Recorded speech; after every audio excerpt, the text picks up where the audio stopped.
3, 2, 1.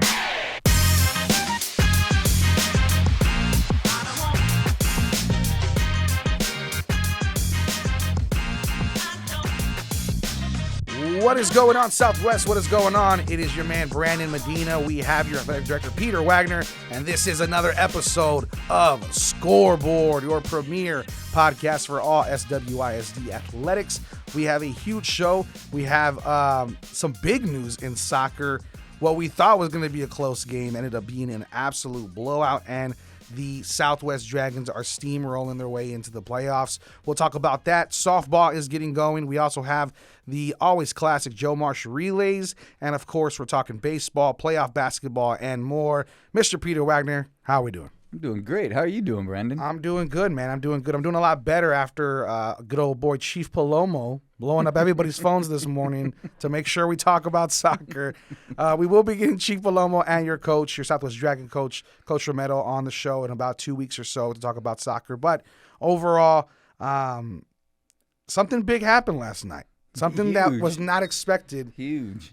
Even for us. We had been talking last week, and we said, next week there's going to be a head-to-head battle. The two top dogs in the district for soccer. We even canceled yesterday taping the show so that we could wait to get to see how good this game was going to be. We were like, this is going to be a crazy game.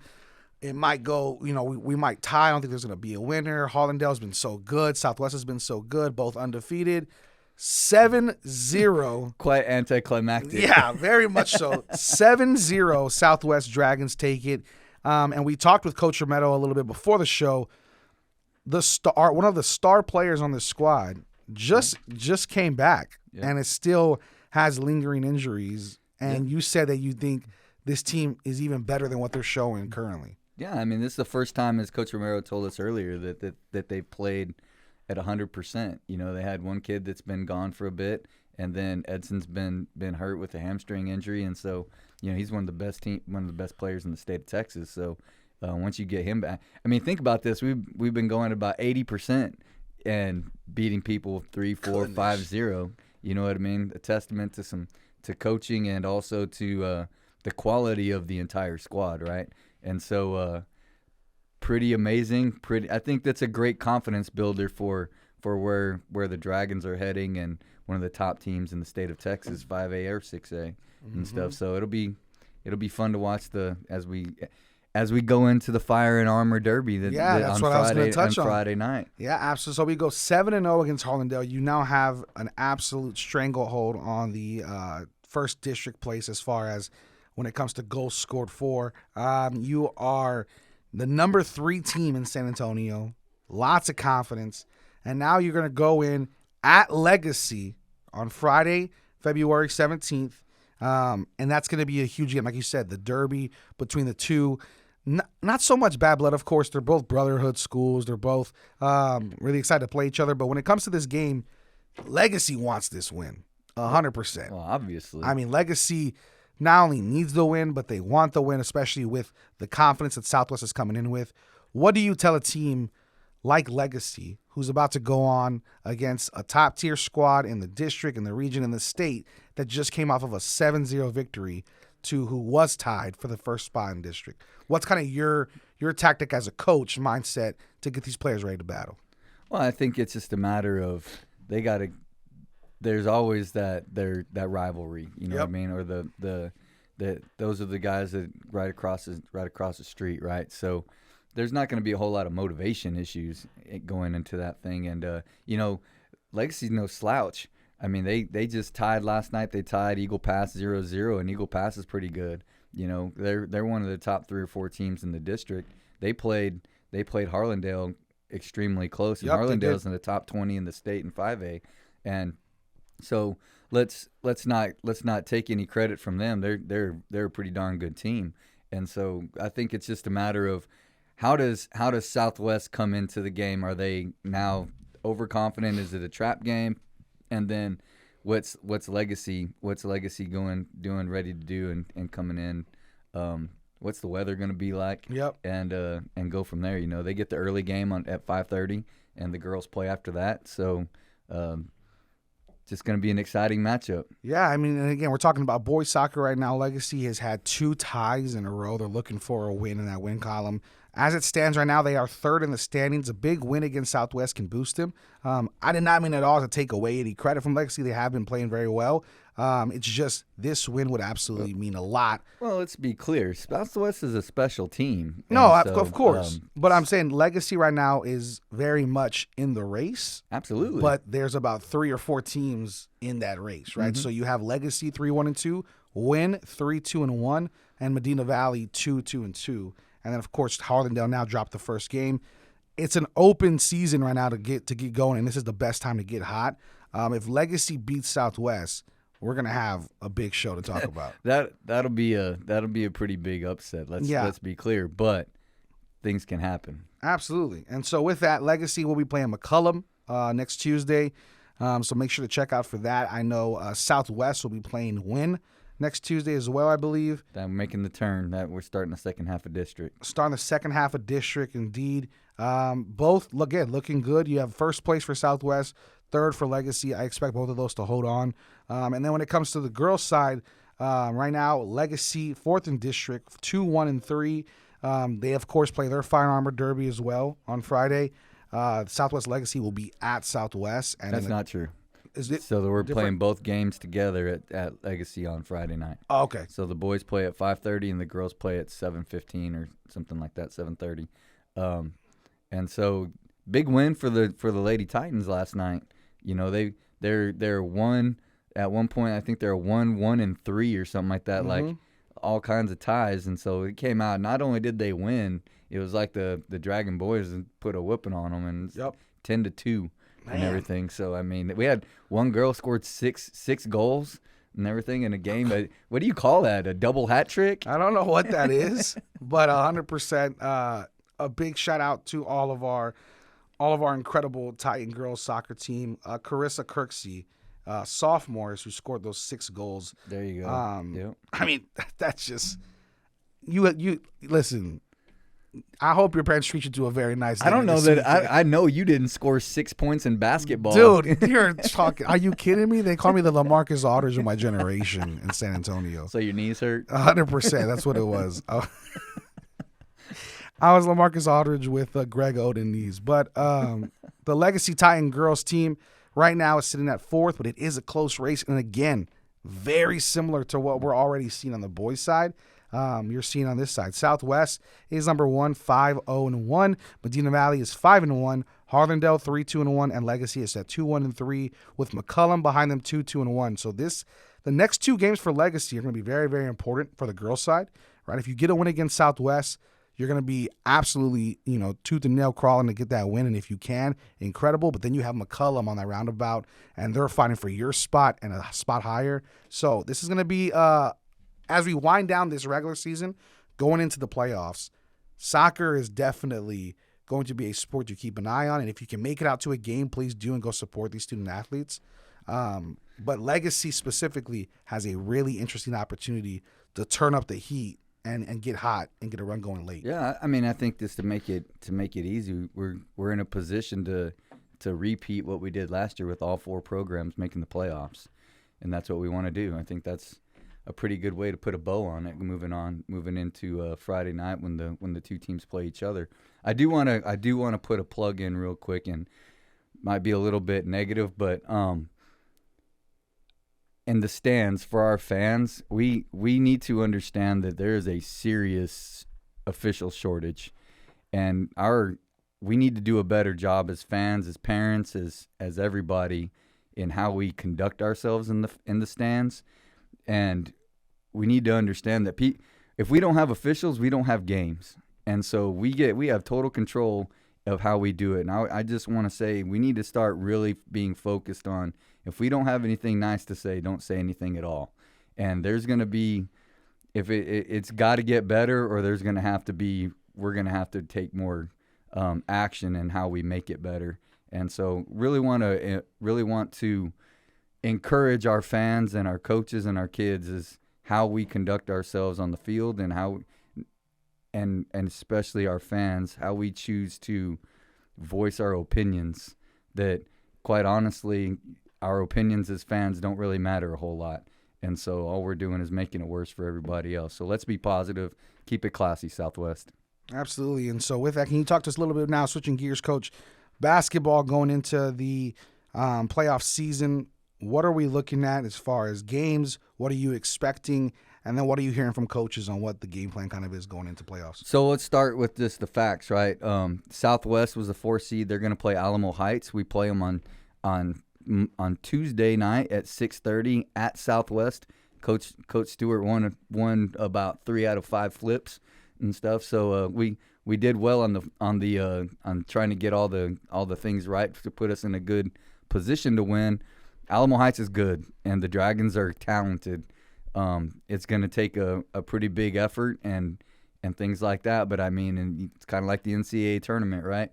Those 14 and 15 seeds get hot. It's on like Donkey Kong, and so we're at home. We're going to pack the gym and get it going. And as we moved to Southwest Legacy, you got there the number 3 seed. They're going to play Sam Houston. They're going to play at 7:30 at Central Catholic on Tuesday night as well. Okay. And so they're playing Sam on Tuesday, and really excited about that. You know, Alamo Heights is a good team. They're big.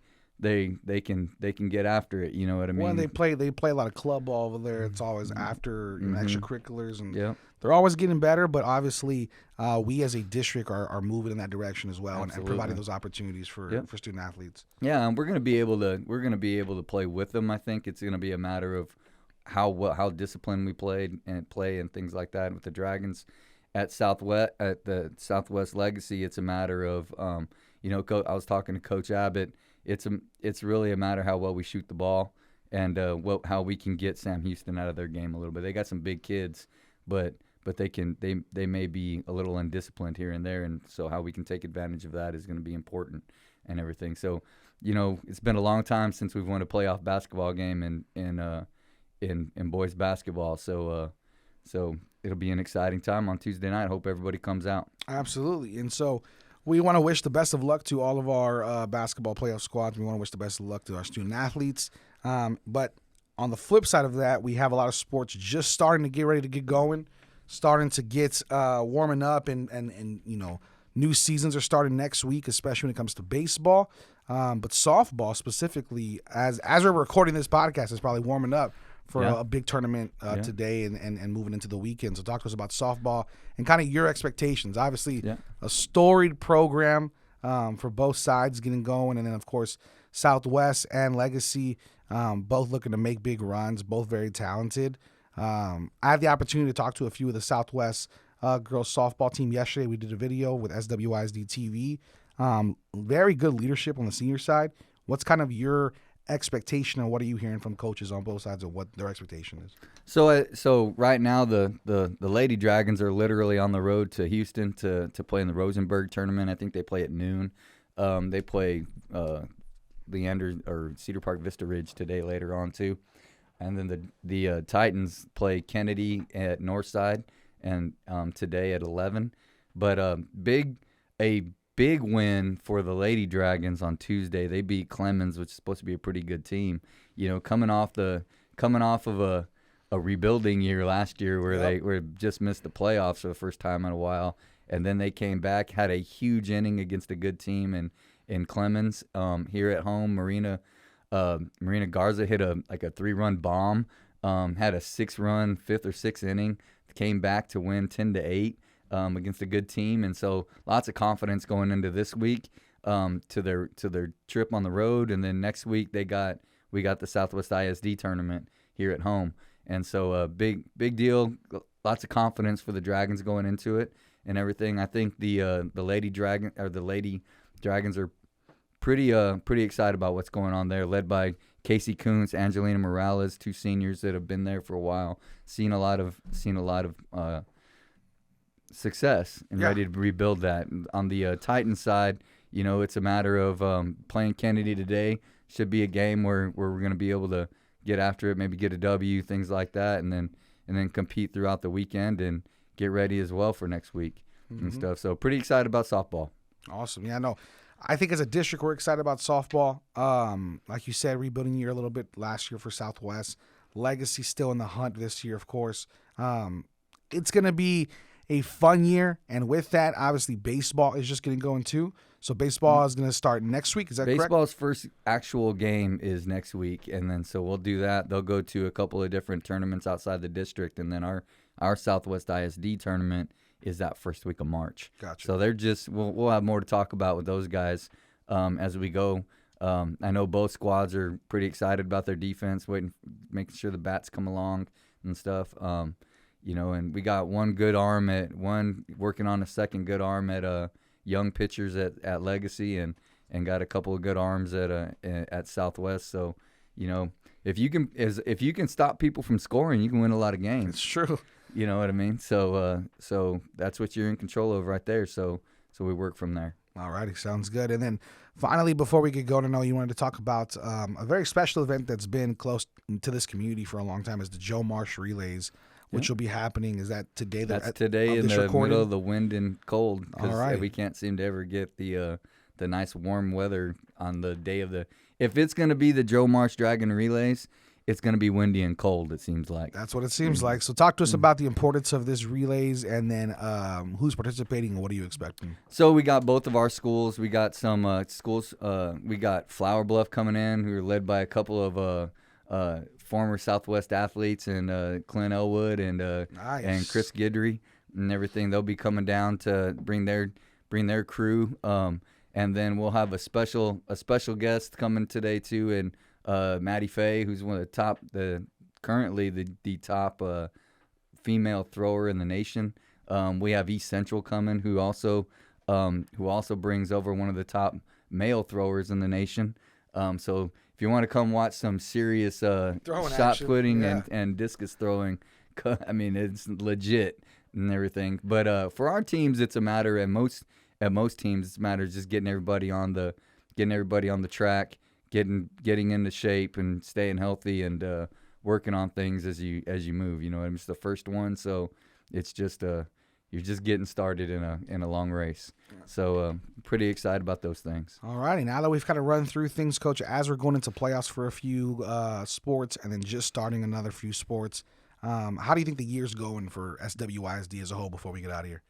I mean, you look at the Dragons started the year with all of their team sports made the playoffs. Currently, with the boys making the playoffs, we're you hate to say it, but we're only got one team in Dragonland that hasn't gone on to compete in the state playoffs. I think that's pretty amazing. Yeah. In Titanland, you still have the football teams still rolling. We got a pretty traditionally good football team, and our basketball team, the boys basketball team's doing well. Obviously, we're starting track season, but that cross country team is becoming one of the top teams in the state of Texas. Yep. And everything. So that's pretty awesome. And then, soccer. I think we're gonna have a lot to talk about moving in with soccer. We're gonna be talking about soccer for a while, hopefully. And we're gonna be talking about it's gonna be pretty cool, and people should tune in just to see what's going on in soccer. Come out and watch them. Keep it positive, but have some fun, and it's gonna be a pretty interesting ride, and softball and baseball is going to be good too. I really think in track I think we'll at least have one state qualifier going to the state track meet this year. Awesome. I'm pretty excited for Anthony and Alicia again from cross country to to I think that they're going to be something. That's awesome. awesome. So it'll be awesome. And then our golf programs, we got both of our crews are growing and everything. We haven't usually had more than one little team and stuff like that. And both teams we're looking at putting together some decent squads that might compete stuff to move on. Well, I was so just a little background. So Mr. Peter Wagner was my coach in high school, and when I played, he was very big, and I'm sure all coaches are now, of course, but he was very big about playing two sports in high school. And so a little story time, I tried out for goalkeeper at that time and made it. And then they were like, you got to train with us, though, so do you want to you suit up and go run? And immediately quit that same day. And I was like, there's no way I'm doing this. And so I went to go play golf. And when I played golf, Coach Wagner was like, all right, let's see what you do. And you can only take 5 players to competitions. in high school, and I was always the fifth player because we only had 5. So I was literally the guy that was just like, you just got to show up. You're scoring. You got a job. Scoring. Do your job, Hey, that's man. right. Know your role. Know do your your role, job. do your job. and That's you'll what be we all right. did. However, we want to wish all of our student athletes in golf and all across the board an incredible season, an incredible playoff run. Good health. Obviously, it takes a toll on your body as your young bodies are, but we do want to make sure that you guys take care of business in class, take care of business on the field, on the track, on wherever it is you're playing. But we appreciate all of you. We appreciate you for listening. We do want to make a few announcements. We are doing a new series called Beyond the Arches, where we spotlight students and student programs. We just did basketball this week. Go check that out on the SWISD Facebook, Twitter, and Instagram page. We're doing softball and culinary coming up. And then also we want to have a well wishes, congratulations, and a big welcome to Dr. Jeanette Ball, who just started as superintendent here at Southwest ISD. We're super excited to work with her and have her join us on board from Judson ISD and Uvalde. So we're very, very happy. District's growing. Sports are looking good. And Peter Wagner and myself are very excited to keep it going and keep the tradition alive. So again, we will have Juan Romero, the coach of Southwest, and hopefully Chief Palomo, number 1 SWISD fan of soccer. May not get a word in, man. Yeah. Don't worry about talking about other sports. It's going to be all Yeah, it's going to be a soccer big all the soccer time. one, especially with the season winding down at that time. That's going to be in 2 weeks on March 1st. And then next week, I will be out in the conference, so good old Peter Wagner will be running the show. We'll see how that goes. That'll be interesting. That'll be interesting, but we appreciate you nonetheless for listening. This has been Scoreboard for Peter Wagner. I am Brandon Medina. Thank you again, and as always, we are Southwest. 1.